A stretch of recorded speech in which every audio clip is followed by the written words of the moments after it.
Y desde este lunes 25 de abril se ponen en vigencia las paradas obligatorias en el corredor de la ruta Traschaco y su empalme con la avenida Artigas en Asunción. Los choferes que no cumplan con este mandato se exponen a pagar multas de hasta 5 millones de guaraníes. Así se ven los carteles de las paradas obligatorias de buses, que se encuentran aproximadamente cada 500 metros.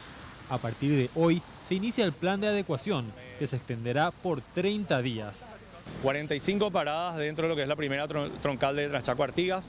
En todo área metropolitana de Asunción estamos colocando 209 paradas, pero esta es la primera troncal de implementación que tiene un mes de adecuación. En este momento el trabajo por parte del Departamento de Fiscalización del Ministerio de Obras Públicas.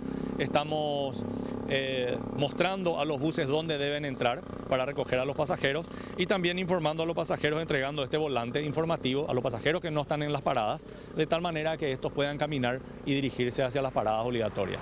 Las multas para quienes infrinjan estas reglas tras el periodo de adecuación serán de aproximadamente 5 millones de guaraníes. Los buses además deben detenerse en estos puntos, aunque no haya nadie que haga la parada. Porque lo que necesitamos es servir al 100% de los usuarios de transporte público que no estaban servidos antes como corresponde. Estamos hablando de estudiantes, estamos hablando de personas con discapacidad, de personas no videntes. Sabemos que los buses no los paraban y necesitamos que ellos sean servidos en forma como corresponde.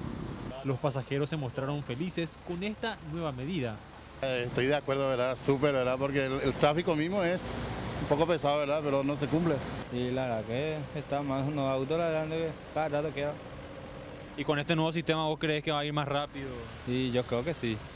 En un mes más ya estarían instaladas oficialmente las 209 paradas obligatorias. Además, la comuna capitalina se comprometió a trasladar los refugios que quedaron fuera de lugar a las zonas donde están los carteles indicativos.